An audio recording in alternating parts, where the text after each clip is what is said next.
daqiiqaa 3 keessatti viidiyoo kee YouTube irratti maxxansuu barachuu barbaadda. Guyyaa har'aa wanni ani isiniif qabadhee dhufe akkamittiin akka viidiyoo teenya YouTube irratti maxxanfannu isin agarsiisa. Kanneen haaraa taatan subscribe gochaa, maatiiwwan chaanelichaa ammoo akkuma duraatiin like gochuu hin dagatinaa. Viidiyoo taate YouTube irra maxxansuu fi application tokko si barbaachisa. Application kunneen YouTube Studio jedhanii. Jalqabaa bilbila kee bantee Play Store seentaa, Play Store irra dhoofte Play Store seentaa irraanii bakka amma search kana irra tuqtee bakka search kanatti YouTube Studio jettee akkanattiin YouTube Studio jettee akkanattiin search goota. Ergaa search goota akkana si gabbaasa.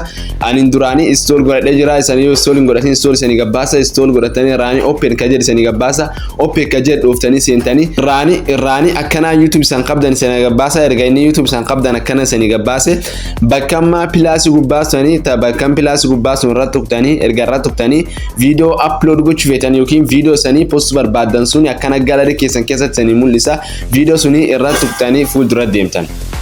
Erga video sun irra tuqtan akkana isanii gabbaasa. Video suni jalqaba bakka amma qalama sun irra dha'ee thumbnail isanii gubbaa keewwachuu feetanii thumbnail gubbaa keewwatanii thumbnail barbaadanii gallery keessan keessa thumbnail barbaadanii thumbnail tokko gubbaa keewwanne isin agarsiisu nuti. Amma kanuma gubbaa keenya sana agarsiisuuni kanarra dhoofne thumbnail akkanattiin dan dhoofte akkana thumbnail gubbaa keetti irraani step ittaanu create a title dha mata duree video keetiitti qortaa mata duree video keetii asitti waan tokko barreeffatta fakkeenya amma darsii jedhaan akkanatti waan tokko itti barreessisan agarsiisa. Irraani akkan gaddeemte irraani public ka jedhu kan irratti akkan dhoofte video kee nama hundaan biraan ga'uu feete jedha ka gubbaa filannoo filadhisinedha. Video first unlisted anyone with the link can view nami link isanii video ergitaniif bicha daawwachuu danda'a. Kalammeessoon private isin malee nami biraa dhibiini video sun laaluu hin danda'u. Kaammoo video suni nam cufatte erguu feete ka gubbaa kan dhoofte public ka jedhu irra dhoofta. Irraani set as instant premier attack live dabarsuu barbaadda sinedha. Akka live yeroo dabarsuu barbaadde bakki sun dhoofte irratti dhoofta. Wanni taana kaasii kaammallee jal kana gadaana kulleeni speedily sa'aatii amma video keetti maxxansuu barbaaddu sun filadheedha. Ani nama wasitti amma sa'aatii filadhaa guyyaa irraa Monday jilama March akkuma sana agartanii asitti sa'aatii amma video ti maxxansuu barbaaddu sun filadhe asitti am sa'aatii filadhaa akkana filadhe okay dhee irra kaa'ee bira dabra. Sa'aatii suni yeroo geette videoon kiyyaa hin maxxanfama. Irraani more show more ka jetti kan irra dhoofte asitti waan agarsiis description asii qorata description waa'ee video keessun irra deema asitti qorata.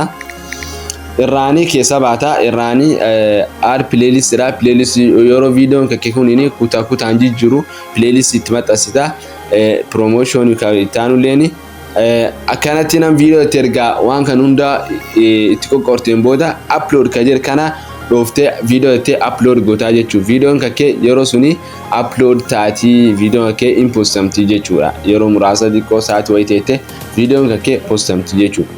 Amma akkuma san arguu jirtan kana videoon gubbaarra postamuu jirti.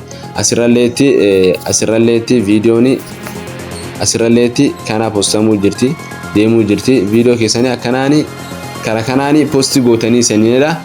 Kanneen haaraa taatan subscribe gochaa maatiiwwan chaanelichaa akkuma duraatiin like gochuudhaan nu faana turaa isinidha.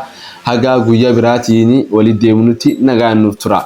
Channel kana subscribe gochuun dagatina isinidha. Haga guyyaa biraatiin walitti deebinutti nagaan nuuf tura isinidha.